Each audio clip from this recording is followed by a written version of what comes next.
Welcome to Lab 2, I'm Emma Heller.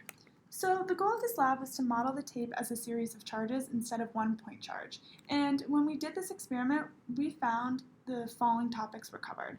First, objects can have electric charge that's positive, negative, or zero, and we found that like charges repel, whereas unlike charges attract. The electric force was also used, and that's the interaction between charged objects, and that was solved for using Coulomb's law. There was also the topic of electric fields, and finally the superposition principle, which is really what differentiated Lab 1 from Lab 2. So the lab setup was the exact same as Lab 1. Two initially neutral tapes were pulled apart and they each became charged. In this lab, the upper tape became negatively charged because we see that when it was brought close to a negatively charged pen, it was repelled. So we were able to float those two upper tapes above one another because the net force of those were zero, so the electric force equals the gravitational force, and knowing the mass of the tape, we could solve for the gravitational force and set this equal to the electric force. Using this and the distance between the tapes, we can calculate the charge on the tape. However, this calculation we did here is for a point charge, so we assumed that all the charge was concentrated at the center of the tape. Instead, in this lab, we want to treat the tape as a series of point charges, and we will use the measurements we got in Lab 1 and input them in the model we will code on GlowScript. So now I'm going to map up the steps I took to create the code, so it's easier for you guys as viewers to follow, but also there was no way I could fit my entire code on one side. So first, I used the values from my experiment, and I put those as the known constants, and I defined them.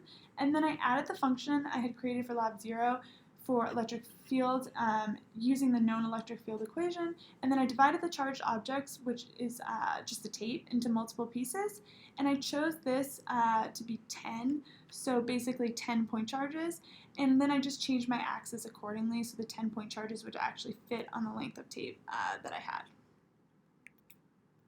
So next I used a loop to add all the electric field contributions to yield the net electric fields, and this is an application of the superposition principle. And then I solved for the electric force using the equation F, the force equals charge times electric field, dq actually being each individual charge, and then I solved for the gravitational force using the mass of the tape times the gravitational constant.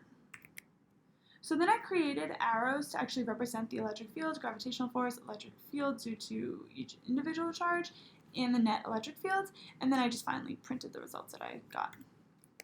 So now that my model was actually complete, I ran it and I saw that my original charge value from Lab 1 I had gotten was not actually accurate because the electric force and the magnetic force were not equal in magnitude. So I just adjusted my Q value, my charge value, until I was able to actually get the electric force and gravitational force to be equal because they have to be equal in order for the tape to actually float. So there's my free body diagram just showing how they should be equal in order for the tape to float. Here's my model. The white arrow is the net electric force acting on the top tape. The green arrows are the electric fields from the bottom tape acting on each point charge of the top tape. And the yellow arrow is the gravitational force acting on the top tape. So some assumptions I made was that we ignore interactions between the point charges, which are separated in the tape, and then I assume that each U-tape that I had was about the same charge and that all that charge was evenly distributed along the length of the tape so that it was evenly distributed in each point charge that I defined.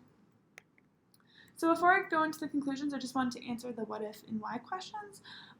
So comparing the estimated value of the charge that I got when I used my experimental data in Lab 1 to produce a point charge model, that was equal to 1.59 e to the negative 8 coulombs.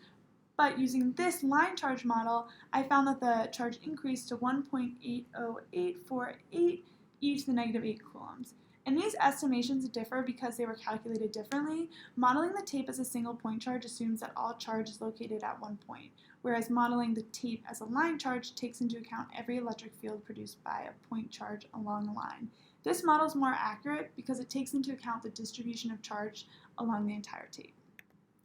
So in conclusion, the net electric field is the vector sum of the individual electric field contributed by all the charged particles, which is the superposition principle, and then the more we break down the charge into little pieces and calculate the influence of each piece, then we get a more accurate estimation. So thank you for watching.